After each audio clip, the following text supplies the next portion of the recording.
말씀이소 기쁘고 반가운 말씀 중에 날 사랑한다는 창조도다 주께서 나를 사랑하니 즐겁고도 즐겁도다 주께서 나를 사랑하니 나는 참 기쁘다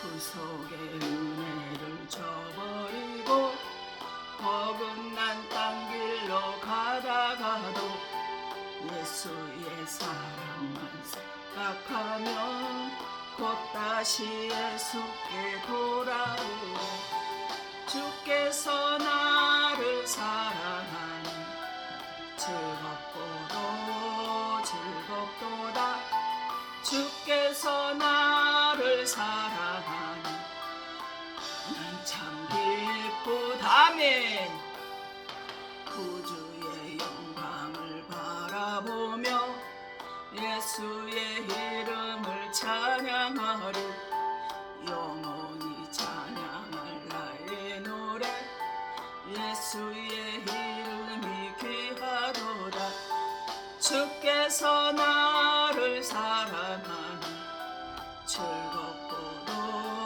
즐겁도다 주께서 나를 사랑하니 난 참 기쁘다네 주께서 날 사랑하시오니 나 또한 예수를 사랑하네 날 구원하시려 내려오사 십자가 위에서 죽으셨네 주께서 나를 사랑하니 즐겁고도 즐겁도다 주께서 나를 사랑하니 나는 참 기쁘다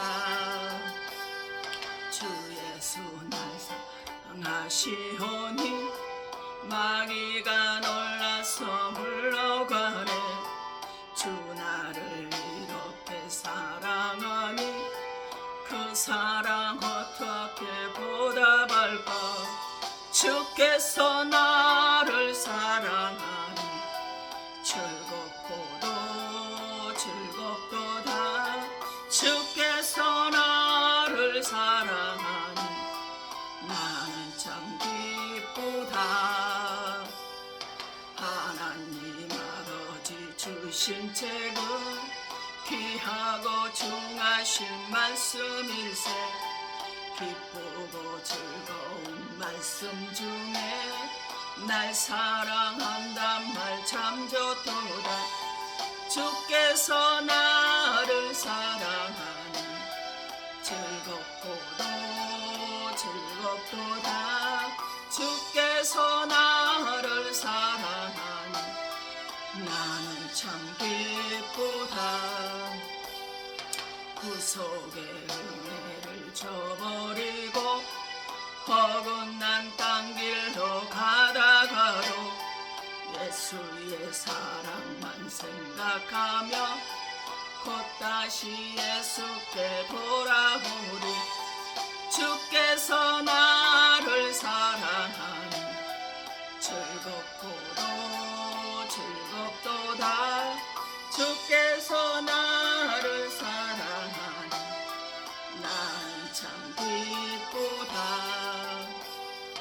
구주의 영광을 바라보며 예수의 이름을 찬양하리 영원히 찬양할 나의 노래 예수의 이름이 귀하도다 주께서 나를 사랑하니 즐겁고도 즐겁도다 주께서 나를 사랑하니 나는 참 기쁘다네 주 예수 날 사랑하시오니 나 또한 예수를 사랑하네 날 구원하시려 내려오사 십자가 위에서 죽으셨네 주께서 나를 사랑하니 걷고도 즐겁도다. 주께서 나를 사랑하니 나는 참 기쁘다. 주 예수 날 사랑하시오니 마귀가 놀라서 물러가네.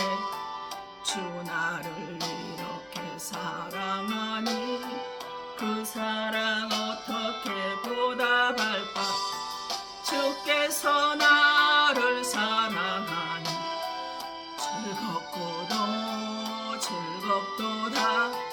주께서 나를 사랑하니 나는 참 기쁘다. 아멘. 네, 오늘 고린도후서 12장 말씀을 통해서 우리가 가시 인생이란 제목으로 하나님의 말씀을 상고하기를 원하는데요. 이 오늘의 말씀은 하나님께서 다른 노가 아닌 바로 저에게 주시는 귀하신 생명의 말씀입니다. 정말 저는 제가 얼마나 이 말씀을 준비하면서 얼마나 교만해질 자격을 성향이 많이 있고 자만해질 성향도 많이 있고 잘난 척할 성향이 너무나 많다라는 것을 다시 한번 깨닫는 귀한 시간이었습니다. 그래서 저에게 하나님께서 주신 것이 바로 질병을 통해서, 이렇게 질병의 가시를 통해서 하나님께서 저를 낮추시고 또 낮추시고 계시다는 것을 정말 깨달았습니다. 지난 한 주간은 정말 죽음과 같았고, 도대체 하나님의 뜻이 무엇일까? 왜 이렇게 어떻게 해볼 수가 없을 만큼 이러실까 했습니다. 그런데 말씀을 준비하면서 깨닫게 된 귀한 은혜의 시간이었습니다. 바로 오늘 본문의 말씀을 제가 봉독에 올려드리고 말씀을 상고하겠습니다. 여러 계시를 받은 것이 지극히 크므로 너무 자만하지 않게 하시려고 내 육체의 가시 곧 사탄의 사자를 주셨으니 이는 나를 쳐서 너무 자만하지 않게 하려 하심이라. 이것이 내게서 떠나가게 하기 위하여 내가 3번 주께 간구하였더니 나에게 이르시기를 내 은혜가 내게 족하도다. 이는 내 능력이 약한 데서 온전해짐이라 하신지라.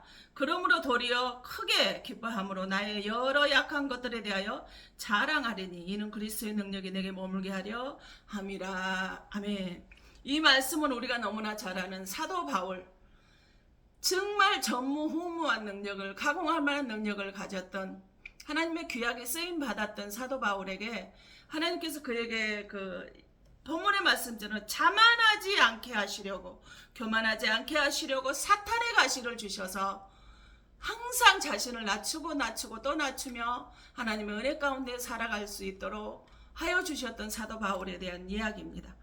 성경은 이사야 34장 16절에 너희는 여호와의 책을 찾아서 읽어보라. 그의 입이 이것들을 명령하시고 그 행들이 그것들을 모으셨다고 그랬어요. 하나님의 말씀을, 성경을 찾아서 읽어보라는 거예요. 근데 그 성경을 찾아서 읽어보니까 하나님이 명령을 하시고 하나님의 영, 그의 영들이 그것들을 모아서 이 성경 66권이 기록이 됐다라는 거예요. 디모데 3장 10절은 모든 성경은 하나님의 감동으로 기록이 됐다. 그럼 이거는 뭘까요? 구약과 신약의 말씀은 당장 1600년 동안 하나님의 말씀이 기록이 되어져 있어요. 그런데 이 하나님의 이 귀한 말씀을 우리가 사람의 소리로, 하는 소리로 듣는다라면 어떻게 하나님의 말씀을, 하나님의 입이 명령을 하고 그의 영들이 그것들을 모아서 이렇게 1600년이나 각 시대의 사람들에게 만난 적도 없고 기억한 적도 없고 들어본 적도 없는 사람들을 통해서 하나님의 말씀을 기록을 했을 때 해나오셨는데 이 말씀을 어떻게 사람 소리로 듣는다면 하나님의 마음을 이해를 할 수 있겠습니까? 그래서 베드로 2장 8절에 너희가 부딪히는 돌과 걸려 넘어지게 하는 바위가 되었다 하였느니라. 그들이 말씀을 신정하지 아니하므로 넘어지는 이는 그들을 이렇게 정하신 것이라 그랬어요. 하나님의 말씀에 순종하지 않고 살기 때문에 우리가 넘어진다는 것입니다. 사도 바울도 너무나 세계적인 학문 학자요, 설교자요, 목사요 은사자인 이 사도 바울에게 하나님의 일은 가시가 없었다면 말씀에 순종하지 않았겠죠.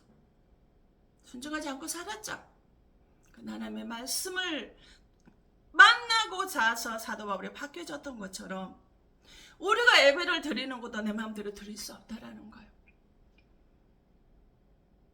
내가 예배를 드리고 싶다고 해서 예배를 드릴 수 있는 것이 아니고 누가복음 2장 26절 27절에 하나님의 성령의 지시로 성령의 감동으로 우리가 예배를 드리러 예배 자리에 나온다라는 거예요. 제가 병원에 있다 보면 뭐라고 이야기를 하나, 그냥 하나님께서 다 하시니까, 하나님은 아니 계신 곳이 없으니까 병원에서 그냥 예배를 드려도 되지 않겠냐. 그 병원에 칠정에 세미나실에서 그곳에 가서 조용히 예배를 드려도 되지 않겠느냐. 어디서 들으면 하나님 모르냐. 근데 왜 굳이 그렇게 몸이 아파서 몸도 이기지도 못하면서 왜 꼭 굳이 뼈에 가서 예배를 드려야 되느냐라고 하는 사람도 있습니다. 하물며 목회자들임에도 불구하고 목회자 자녀들임에도 불구하고 그처럼 예배를 그저 내 마음대로 내 뜻대로 드리는 걸로 잘못 알고 있는 사람들이 너무나 많이 있다라는 거예요. 근데 성경은 분명히 우리에게 말씀하십니다. 성령의 지시로 성령의 감동으로 교회를 들어간다는 거예요. 예배를 드릴 수 있게 한다라는 거예요. 피곤하고 지치고 아프고 넘어져서 도저히 일어날 수 없는 그 몸을 가지고 한 발을 뗄 수 없는, 호흡을 할 수 없는 그 상황에도 예배 자리에 가려고 하는 그 마음을 주셔서 지시가 내려서서 그곳에 간다라는 것입니다. 그래서 잠언 10장보다 사람이 마음으로 자기의 길을 계획할지라도 그의 걸음을 인도하시는 이 누구라? 여호와시라고 말씀을 하셨습니다. 하나님의 우리들의 발걸음을 뭐 하고 계신다라는, 간섭하고 계신다라는 거예요. 저렇게 아픈데도 교회를 가서 예배를 드리려고 하는 마음을 하나님이 그 마음을 간섭을 하고 계신다라는 거예요. 그런데 어떤 사람을 보면 어때요? 저 사람은 아무리 열심히 노력을 하는데도 저 사람은 되는 일이 없는 사람이 있어요.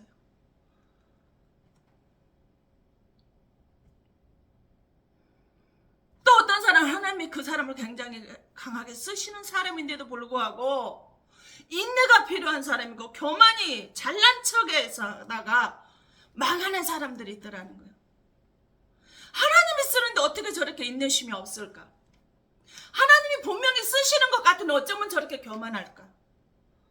어쩌면 저렇게 시시때때로 기회만 있으면 잘난 척하고 자기를 드러내려고 하는 마음이 저리도 강할까 하는 사람들이 있어요.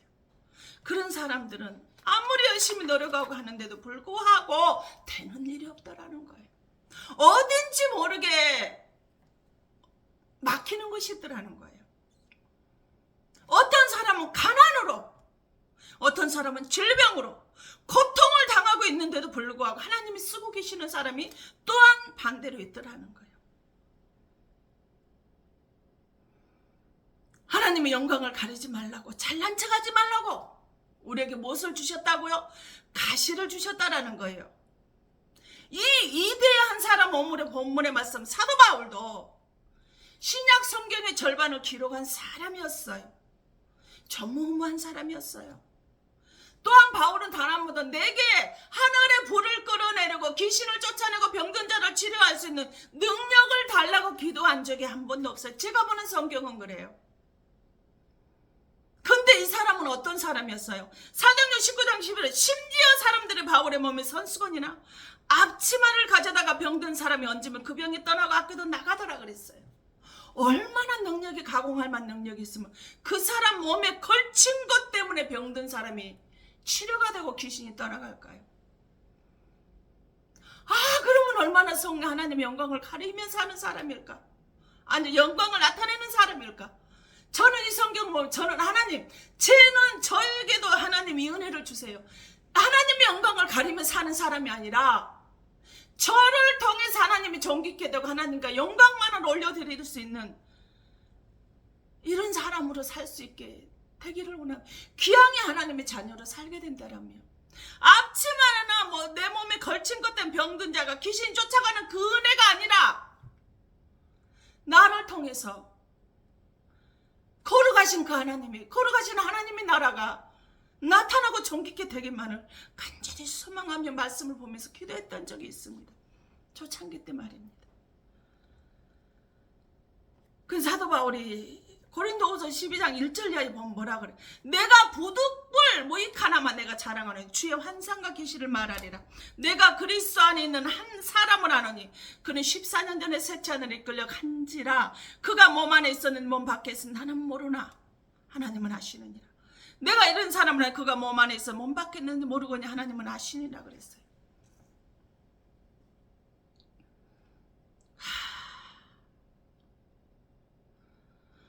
자신의 이야기를 자랑을 하는데요. 14년 전에 하나님이 셋째 하늘을 살아서 다녀온 사람이에요. 그런데 자랑하는 게 아니라 자기라고 이야기를 하는 것이 아니라 내가 아는 어떤 사람이라고 그래요.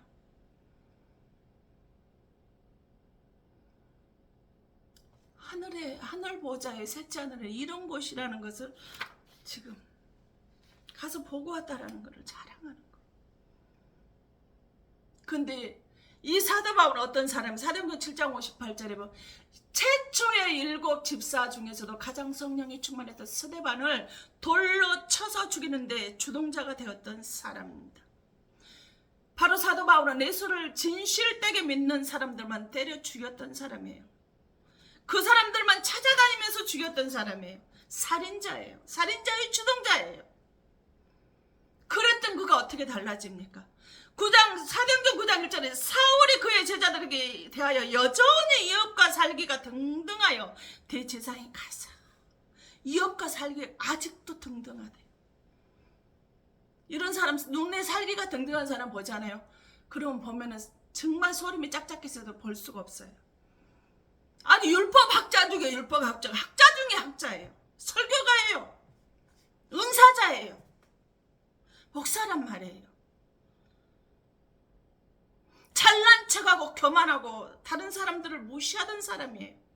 자신과 다른 신앙생활을 하는 온전히 예수를 만나서 성령이 충만한 사람들, 스데반 같은 사람을 때려 죽이듯이 그가 예수를 영접한 사람들만, 제대로 영접하고 하나님을 만난 사람들만 때려 죽였던 사람이에요.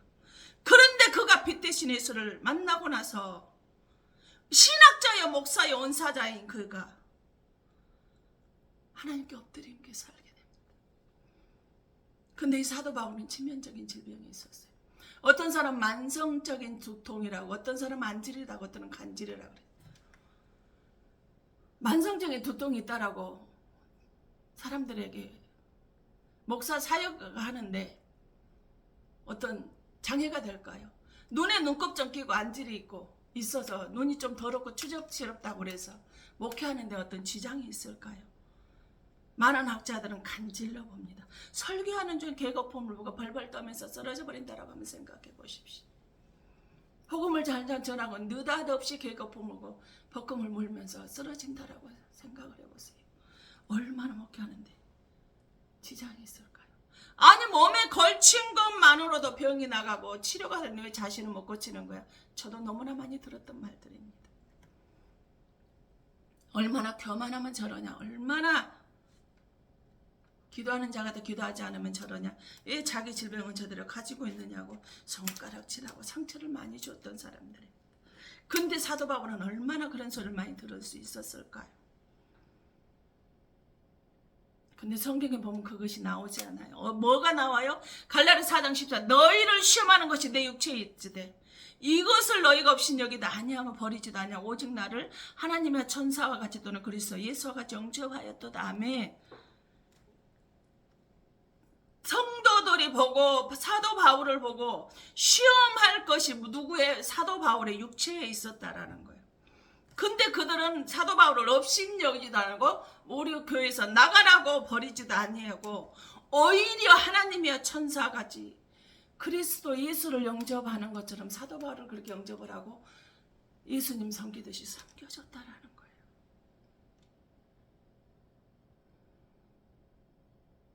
이런 성도들하고 신앙생활하면 얼마나 행복할까요?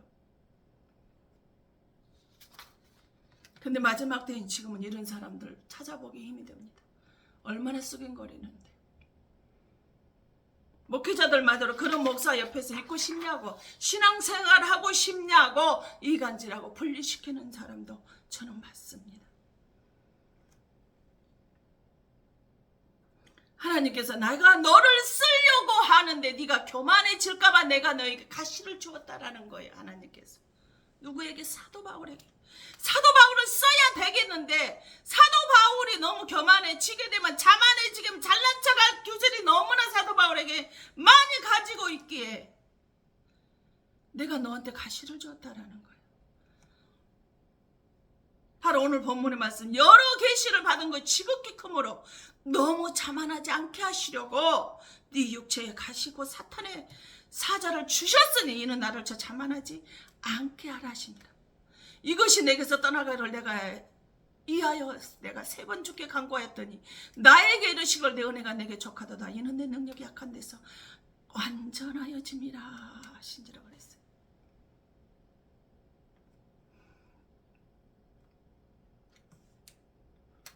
자만하지 않게 하려고 사탄의 가시를 사도 바울에게 주셨다는 거예요.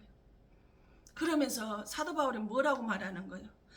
이 질병을 내게서 목회하는데 지장이 되고 하나님의 영광을 가릴까 두렵습니다. 하나님, 다른 사람은 병든 자 귀신들을 치료하고 능력과 표적이 나타나는데 내 자신의 질병 하나로 고치지 못하고 이렇게 어떻게 하나님의 영광을, 은혜가 되겠습니까? 얼마나 간절히 기도를 했을까요? 저도 정말 많은 시간을 가지고 기도를 했습니다.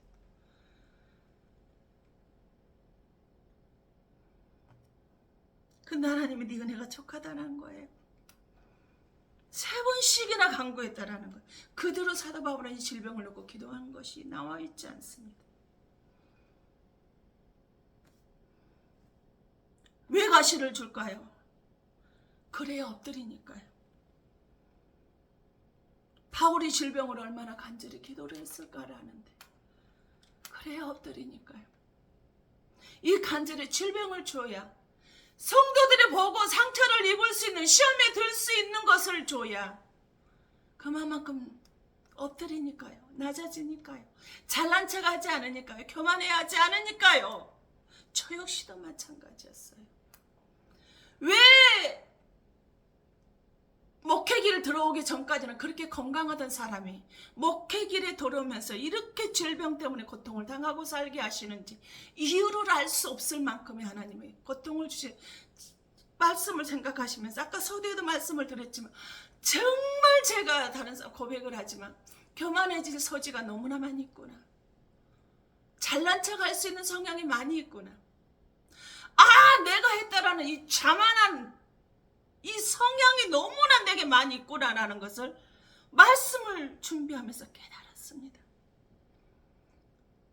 우리는 하나님의 영광을 얻고 내 자랑, 자식 자랑, 돈 자랑, 명예 자랑, 이렇게 했더니 땅을 이렇게 땅을 사고 건물을 사고, 이렇게 가난하고 이렇게 힘들었는데 이렇게 내가 예수를 온전히 믿었더니 이렇게 되어졌다라는 거.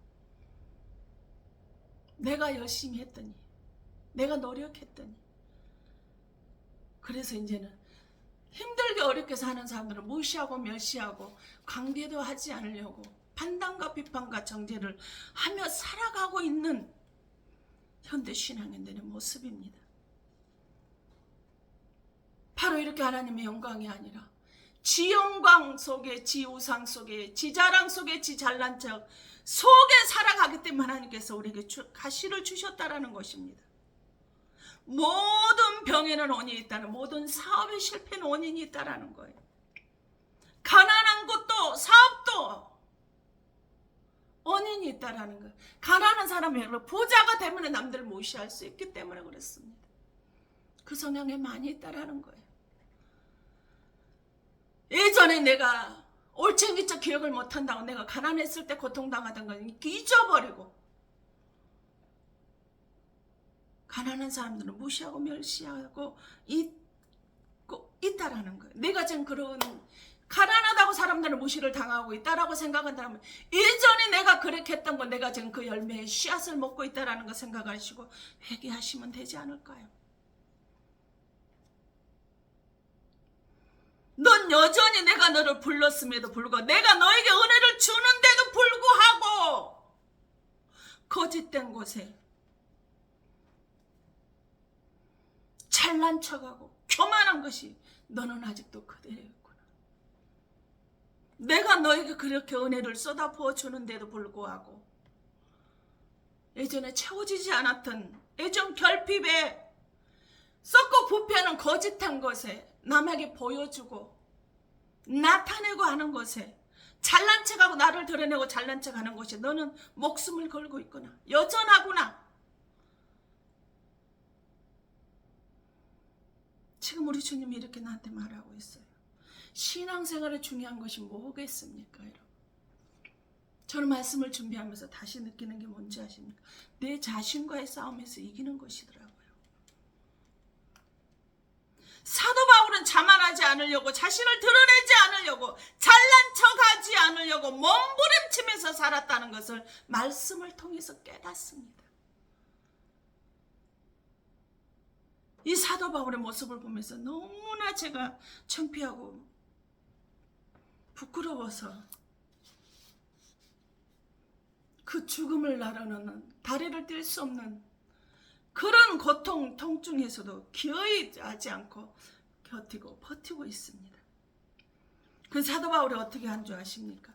고린도 15장 8절에 맨 나중에 만삭되지 못한 자 같은 내게도 보이셨느니라. 그래서 아멘. 나는 맨 나중 만삭되지 못한 자라는 걸 뭐라는, 나는 미수가라는 거예요. 근데 만삭되지 못한 아니잖아요. 나는 부족한 사람이다, 약한 사람이다 라는 거예요. 나는 모자란 사람이야 라고 이렇게 고백을 하고 있어요. 최고의 학자 중에 학자, 율법학자, 설교자요, 신학자요, 은사자요, 목사인 그가 전무후무한 가공할 만한 아무도 예전이나 전에도 이후에도 나올 수 없는 그런 능력을 하나님께 쓰임받은 사도 바울이 나는 미수가예요, 나는 모자란 자예요 라고 고백을 하고 있어요. 그 15장 9절에 나는 사도 중에 가장 작은 자라. 나는 하나님의 교회를 박해하였음을 사도라 칭함을 받기를 감당하지 못할 자니라 그랬어요. 아멘. 사도 중에, 목사들 중에서 가장 나는 작은 자래요. 예수만 온전히 믿는 사람들만을 잡아 때려 죽이던 나는 교회를 박해하던 사람이라는 거예요. 차마 나는 목사로 칭함받기로 감당하지 못할 사람이다 이렇게 고백을 하고 있어요. 하나님의 귀하게 쓰임을 받았지만 사도 바울이 하나님의 예수를 온전히 만나고 스데반처럼 온전히 만나고 나서 하는 고백이 그래요. 나는 사도 중에 가장 작은 자입니다 이렇게 고백을 해요. 그래서 고린도전서 9장 27절에 내가 내 몸을 쳐서 복종하게 하면 내가 남에게 천파한 후에 자신이 도리어 버림을 당할까 두려움이라. 나 자신을 매일 쳐서 복종시켰네. 뭐 하려고, 자만하려고 할 때, 잘난 척하려고, 교만해지려고 할 때, 나를 드러내려고 할 때요, 하나님이 영광을 올려드려야 내가 영광을 받아버리려고 할 때 자기 자신을 쳐서 복종을 시킨다는 거예요. 근데 우리는 어떻습니까? 신앙생활을 오래 하면 할수록 은혜가 깊어지면 깊어질수록 자기를 쳐서 복종을 시키나요? 아니요. 잘난 척합니다. 자기를 드러내려고 합니다. 내가 이런 사람이, 나도 그랬어요.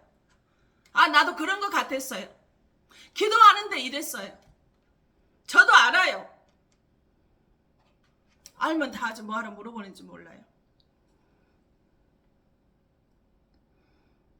고린도 15, 31절에 형제들은 내가 그리스도 예수 주 안에서 가진 바 너희에 대한 나의 자랑을 두고 단언하느니 나는 날마다 죽노라. 아멘. 날마다 지금 숨이 끊어지는 그 죽은 걸 말을 할까요? 아니에요. 혈기를 죽는 연습을 하는 거예요. 잘난 척할 때, 자만이 올라올 때, 교만이 올라올 때, 자기 자신을 쳐서 혈기 분노가 올라올 때 자기를 쳐서 죽는 연습을 하고 있다라는 거예요. 나는 죽는 연습, 목숨 걸 하고 있다라고 말하고 있는 거예요. 은혜 가운데 있는 본 모습은요, 그대로더라는 거예요. 은혜 가운데 있는 뭐 있으면은 그때 모습이 그대로 이렇게 연결이 돼야 되는데 어떻게 은혜가 떨어진 바로 세상 것들을 보고 있더라는 거예요.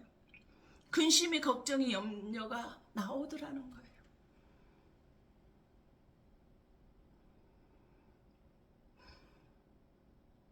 아니 하면 은혜 안에 들어갔으면 하나님의 예수님이 어떤 분이 만났다라면 은혜가 떨어지든 떨어지지 않든 똑같이 이렇게 우리가 나와야 되지 않겠습니까? 근데 우리는 죄성을 가져서 어쩔 수가 없더라고요.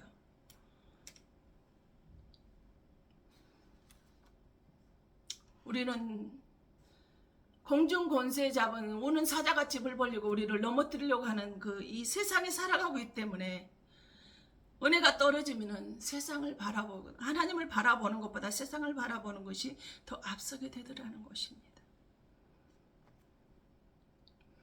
그래서 사도 바울은 자기 자신을 쳐서 날마다 죽는 연습을 하고 있었어요.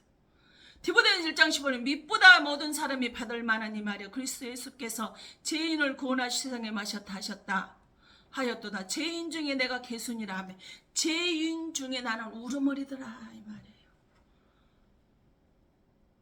자기가 은혜 속에 들어가 보니까 율법 학자 중 은사자 중에 은사요 설교가이다 할지라도 내 몸에 걸친 것으로 귀신이 병이다 치료가 된다 할지라도 근데 내가 은혜 속에 들어가 보니까 그거는 겉으로 드러나는 것뿐이야. 나는 죄인 중에 우두머리더라 라고 이렇게 고백을 하고 있어요. 우리의 모습은 내 모습이 아닐까요? 근데 우리는 나는 죄인 아니에요. 나는 은사자예요. 나는 설교자예요. 난 하나님의 은혜 받은 사람이에요. 나는 권사, 목사, 장로거든. 우리는 이루고 살고 있잖아요. 나는 죄인 중에 괴수라고 사도 바울은 고백을 하는데 우리 모습은 그렇지 않더라 이겁니다. 또 에베소 3장 8절 모든 성도 중에 지극히 작은 자보다 더 작은 나에게 이 은혜를 주신 것을 측량할 수 없는 그리스도의 풍성함을 이방인에게 전하게 하시려고. 아멘. 성도 중에서 지극히 작은 자 중에서도 더 작은 자래요. 아니 사도 중에 작다고 하더니 목사 중에 성도 중에 작다고 하더니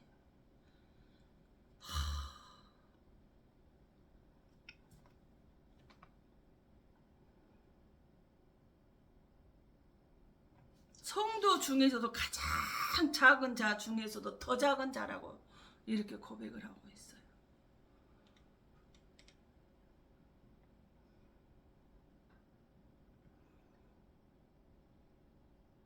여러분 이런 생각 해보고 살아 한 번이라도 해보셨습니까?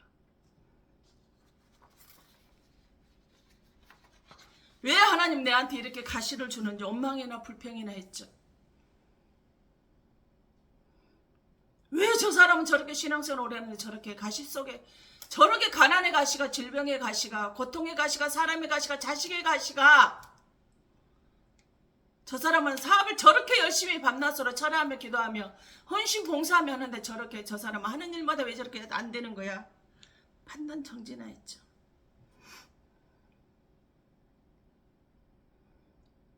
우리가요 하나님을 보고 문제를 보면 문제가 보이지 않아요.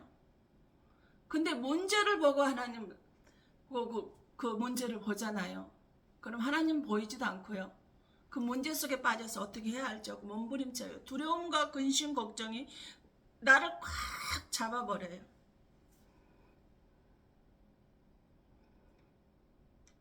그래서 뭐가 돼요? 고통만 내한테 남아요. 절망만 남아요. 근심 걱정만 남아요. 두려움만 남아요. 염려 근심 걱정밖에 없더라는 거예요. 왜 그럴까요? 간단하죠. 믿음이 없기 때문이죠. 하나님의 말씀을 불신하기 때문이죠. 그래서 제가 하는 소리가 고난 속에 던져 남아야 저 사람이 진짠가 가짠가 한다라고 제가 말을 많이 합니다. 그 사람이 알곡인가 쭉정인가? 꽉 찬 깡통인가 빈 깡통인가요? 빈 깡통은 요란해요. 내면이 꽉 차지 않는 사람은 어디에 집중하는 줄 아세요? 외적인 모습에 집중을 해요. 화려하게 치장을 하려고 합니다. 남한테 보여지는 게 어떻게 보여지는 이쁘게 보여져야 돼. 아름답게 보여져야 돼요. 아, 저 사람 뭐 참 가진 것이 많은가 보다. 비록 나는 빈털터리고 힘들게 어렵게 살아 빗속에 살아도요, 남들의 나를 보기에 가진 것이 근심 걱정이 없는 사람처럼 보여져야 돼요. 그래서 외적으로 갖고는 내 혈안이 되어져 있습니다. 알곡은요, 내실이 탄탄하잖아요. 외적인 모습 관심 없어요. 남들이 눈을 찌푸리는 혐오스러운 모습만 하고 다니지 않으면 되죠.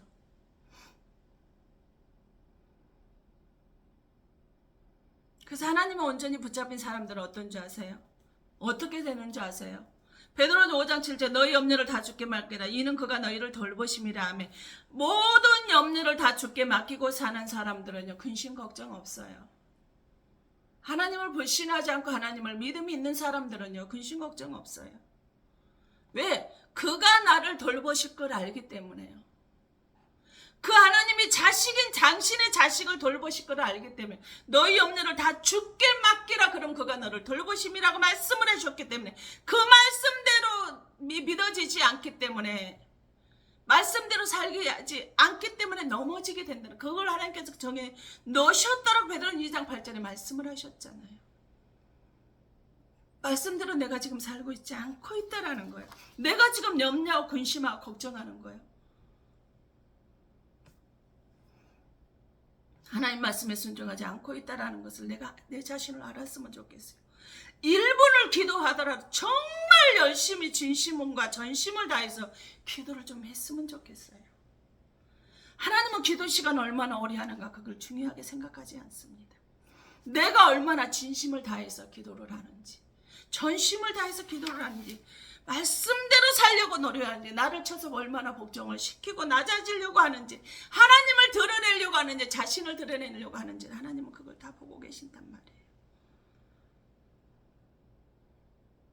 그 사도 바울이 뭐라고 그래요? 내가 고린도 11장 1절에 내가 그리스도를 본받는 자가 된 것 같이 너희도 나를 본받는 자가 되라. 그래서 아멘. 내가 그리스도를 본받았던 것처럼 너희들도 나를 본받아라고 자신 있게 말을 하고 있어요. 그러면서 로마서 14장 8절에 우리가 살아도 주를 위하여 사고 주를 위하여 죽나니 그러므로 살아 죽으나 나는 주의 것이로다 그랬어요. 나는 지금 사는 것도 주를 위해서 살고 죽는 것도 주를 위해서 죽는다는 거예요. 내가 사는 건 주를 위해 사는 것이, 나 자신을 위해 사는 것이 아니라는 거예요. 내가 치료받는 거예요. 하나님 복음을 전하는 거. 이렇게 아프다 하는 예배 자리에 나오는 거예요. 하나님을 위한 거예요. 나 자신을 위한다면 그냥 쉬고 싶어요. 다 내려놓고 다 그냥 병원에서 쉬고 싶어요. 아무것도 안 했으면 좋겠어요. 그 정도로 힘들어요. 그런데 왜 이렇게 힘이 든데도 하나님 말씀 앞에 나오려고 노력을 할까요? 내가 사는 건 내가 사는 거야 아닌가? 하나님이 너 가서 에리야 예배 드려라. 성령께서 나를 성전으로 감동을 주시고 끌고 오시기 때문에 하는 거예요. 지금까지 여기까지 온 거 아무리 되돌아보고 또 돌아봐도요, 내가 한 것은 아무것도 없더라고요. 주님께서 사도행전 20장 28절에 예수 그리스도의 피값으로 세워진 교회라고 하셨는데, 주님이 피값으로 세우신 교회, 그 교회 앞에 나를 하나님께서 이끌어 주시더라는 거예요. 그랬기 때문에 내가 지금까지 여기까지 왔더라는 거예요. 나의 나 된 것은 주의 은혜지 내가 안 했는 것이 아니더라는 거예요. 오늘 살아있으면 너무나 감사하는 거예요. 오늘 내가 밥을 먹을 수 있으면 감사하는 거예요. 단맛이 없어서 귀로 암 환자들에게 입맛을 돋우어서 식사를 하게끔 하려고 약을 먹고 도움을 받고라도 먹는 그 음식이라도 내가 먹을 수 있으며, 물로 삼켜서라도 먹을 수 있으며, 호흡할 수 있으며, 힘들게 어렵게라도 내 스스로 화장실 갈 수 있으며, 오늘 호흡할 수 있으며 감사하는 거예요. 오늘이라는 선물을 주신 것에 감사할 수밖에 없더라는 거예요. 오늘 나에게 이 은혜를 주신 것, 나를 오늘 눈을 뜨게 하신 것에 하나님을 찬양할 수밖에 없더라는 거예요. 그래서 사도 바울은 갈라디 2장 20절 내가 그리스도와 함께 십자가에 못 박혀냐 그런즉 이제는 내가 사는 것이 아니 오직 내 안에 그리스도 속에 사는 것이라. 이제 내가 육체 가운데 사는 것은 나를 사랑하사 나를 위하여 자기 자신을 벌 하나님의 아들을 믿는 믿음 안에 사는 것이다. 그래서 아멘. 나는 그리스도와 함께 십자가에 못 박혀 죽었고 내가 사는 것은 오직 예수를 위해서 사는 것이라고 지금 고백을 하고 있어요. 그래서 빌립보서 1장에 내가 간절한 기대와 소망을 따라 아무 일이든지 부끄러움을 하지 아니하고 지금도 전과 같이 온전히 담대해 살든지 죽든지 뭐 그리스도가 정귀하게 되게 하려 하나니 아멘. 내가 어찌 되든 그건 상관이 없다라는 거예요. 그저 나를 통해서 주님이 존귀하게 되시면 나는 그것으로 족하다고 사도 바울이 고백을 하고 있어요. 사도 바울은 복음을 전하다 잡혀갔죠. 얼마나 두들겨 맞는데 죽은 것 같아서 시체를 던져버려. 근데 다시 살아나서 다시 그 성에 가서 복음을 전하는 사도 바울의 모습. 저는 그렇게 할 수 없을 것 같아요. 부끄럽지만. 가면 죽잖아요. 죽을 수 있잖아요. 장금도 죽기 전까지 두들겨맞아 죽은 자고 던져놨는 다시 살아나서 다시 가서 복음을 전하는 이 사도 바울의 믿음. 똑같이 사도 바울처럼 가시를 주셨지만 나는 사도 바울 같은 그런 믿음은 소유할 수 없더라는 거예요. 이게 우리들의 모습 아닐까요? 그 넘어서 5장 9에 예수 그리스도의 피로 우리가 뭐예요? 의롭다 하심을 받았다 그랬어요. 죄인인 우리가 주님의 그리스도의 피로 내가 의롭다 인정함을 받게 되었다라는 거예요. 고린도후서 5장 14절 15절에는 뭐예요? 한 살의 모든 사람 대신에 죽었다 그랬어요. 한 살의 모든 사람을 죽었어요. 21절에 뭐예요? 그는 뭐를 알지를 못해요. 죄를 알지를 못하는 그가 나를 기메리를 위해서 우리를 위해서 대신해서 죄로 삼으시고 내 죄를 대신 당신의 죄로 삼으시고 우리를 기메리를 하여금 그 안에서 하나님의 의가 되게 하시려고 주님이 십자가에서 죽으셨다는 거예요. 그럼 우리는 주님이 기뻐하는 기도를 해야 되지 않을까요?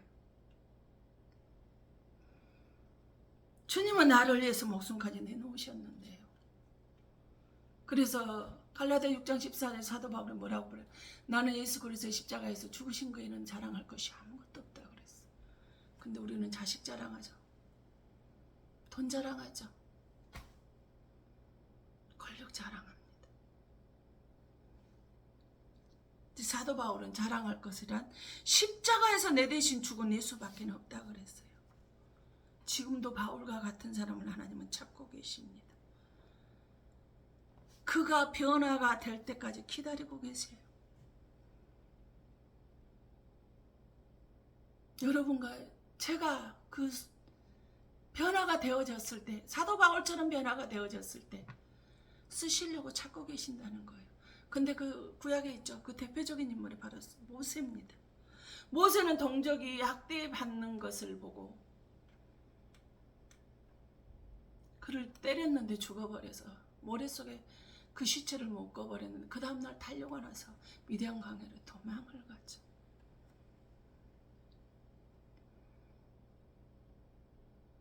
살인자가 되어서 아니 자기 자신을 모세가 자신을 위해서 일한 거 아니잖아요. 동족을 위해서 하나님의 백성들을 위해서 한 달 일을 한다라고 했는데 고통 속에 살게 되는 40년의 어마어마한 고통 속에 살았습니다.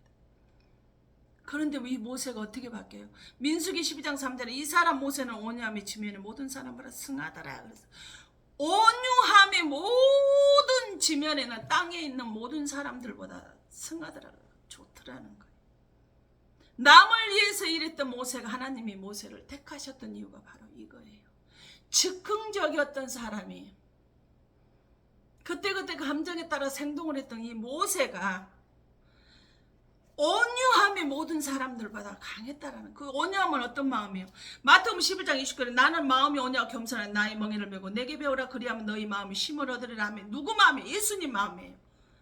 모세가 즉흥적으로 지 멋대로 지 맘대로 지 생각대로 살던 모세를 예수님의 마음으로 변화가 될 때 40년 동안은 모세를 내팽개쳐 두셨어요.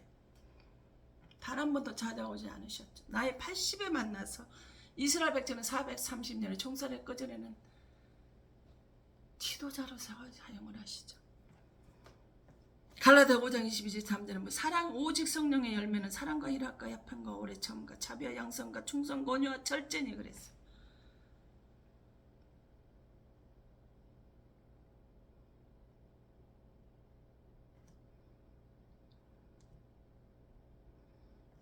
온유함도 온사예요. 성령의 열매예요.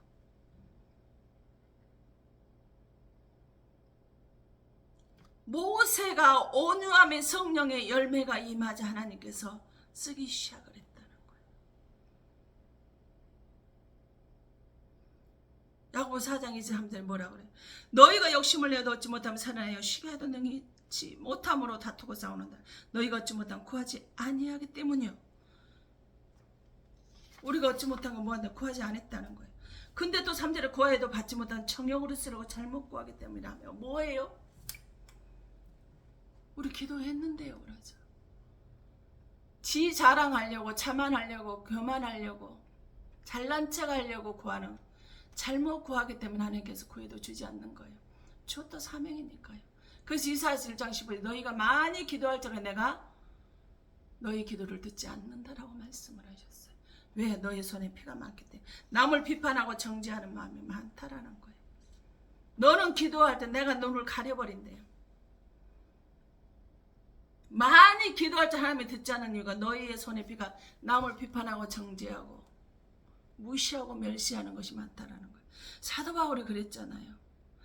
육체의 가시가 너무 업신여기지도 아니하고 버리지도 아니하고 오직 나를 하나님의 천사같이 되었다고 그러는데 우리는 은혜가 깊어질수록 축복을 많이 받을수록 성령이 충만해질수록 남을 무시하고 멸시하고 편단하고 정죄하는 것이 가득 차 있습니다.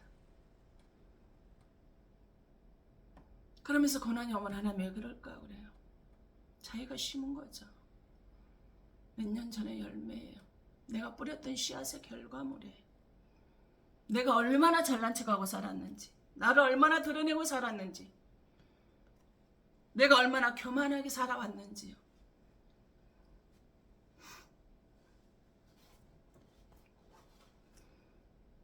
그게 우리들의 모습이라는 거예요. 그래서 하나님께서 가시를 주었다라는 거예요.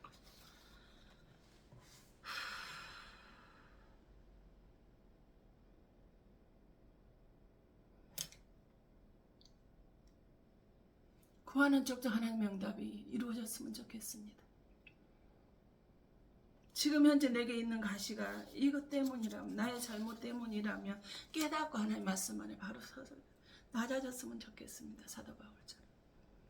자, 기도하겠습니다. 사랑의 아버지, 감사와 찬양과 영광을 올려드립니다.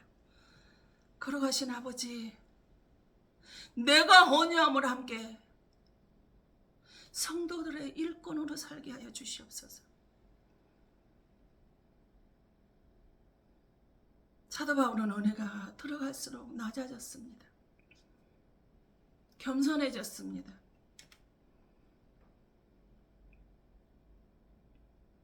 잘난 척 할 수 있는 고질이 너무나 많이 있지만, 남을 무시하고 멸시하고 업신여길 수 있는 소질이 너무나 많이 있었지만 오히려 그들을 품었습니다. 사랑했습니다. 낮아지고 또 낮아지면 자기의 나된 것은 나된 것이 하나님의 은혜로 된 것이며 성도 여러분들이 귀하신 분들이기 때문에 내가 이렇게 부족하고 모자라고 미숙하고 작은 자 중에 작은 죄인 중에 우두머리인다 할지라도 저를 이렇게 세워주신 것은 여러분의 은혜라는 것을 고백을 하며 살아왔던 사도 바울의 모습이 내 모습이 되어질 수 있도록 나를 쳐서 복종시키게 하시고 날마다 내 자신을 혈기 분노 잘난 척 교만 자만들을 죽이는 연습을 하며 살 수 있도록 주님 붙들어 주셔서 성도들 일꾼으로 살게 하시고 하나님이 거룩하신 이름을 존귀케 하고 영광을 올려드리는데 살아갈 수 있는데 도구가 되어질 수 있도록 주님 역사하여 주시길 원합니다. 하나님이 세워주시옵소서. 내 속에는 혈기, 교만, 자만, 잘난 척하는 거, 인정하는 거 세상 끝으로 아버지는 포장을 하고 빈 깡통인 주제에 꽉 찬 것처럼 예수 이름으로 꽉 찬 것들은 성령의 은혜로 꽉 차여 진 것처럼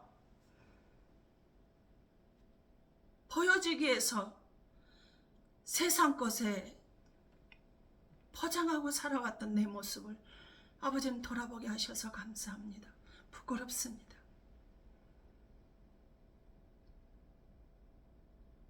주님 부끄럽습니다.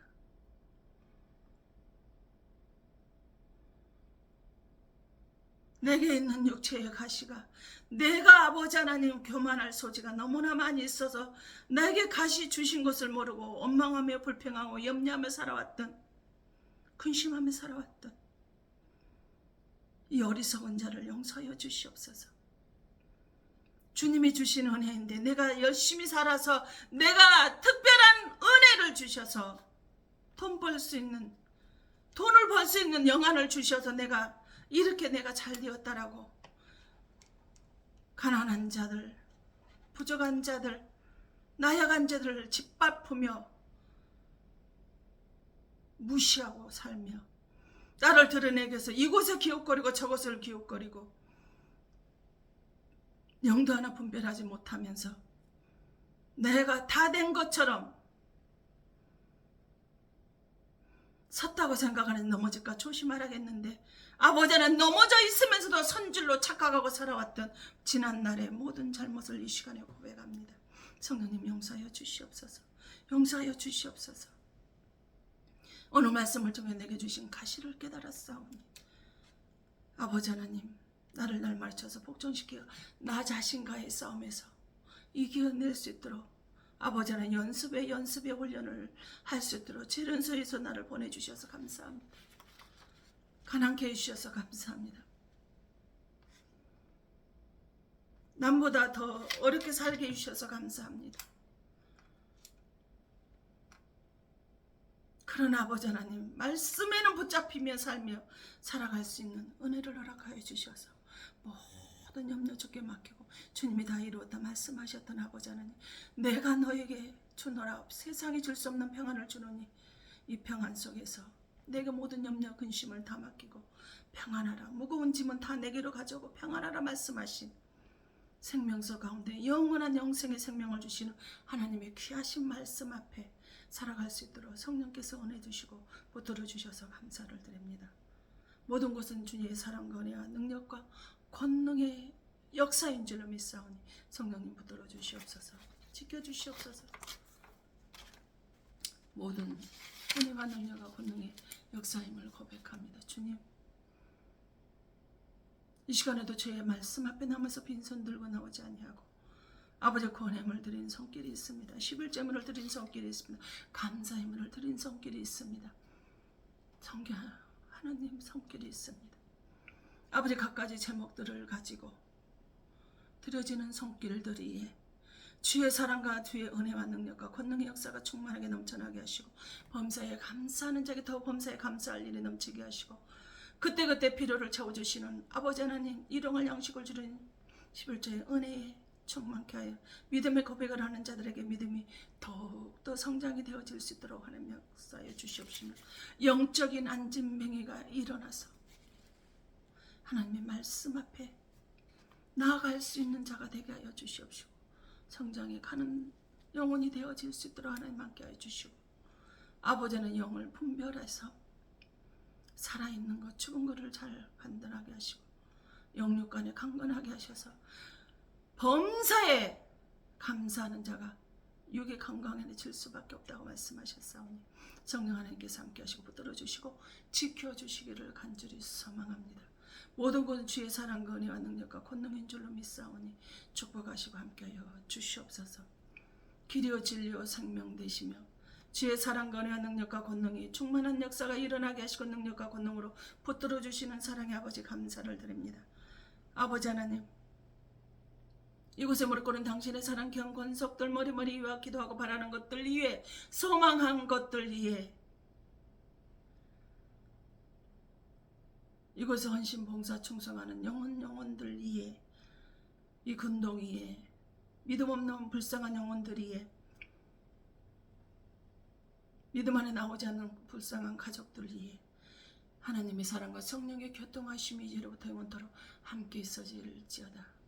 하늘에 계신 우리 아버지여 이름이 거룩히 여김을 받으시오며 나라의 마옵시며 뜻이 하늘에서 이룬같이 땅에서 이루어지이다. 오늘날 우리에게 일용할 양식을 주옵시고 우리가 우리에게 죄 지은 자를 사하여 준 것 같이 우리 죄를 사하여 주옵시며 우리를 시험에 들게 하지 마옵시며 다만 악에서 구하옵소서. 대개 나라와 권세와 영광이 아버지께 영원히 있사옵나이다. 아멘. 우리 각자의 말씀을 생각하시면 잠깐 기도하시고 각자 예배를 마치겠습니다.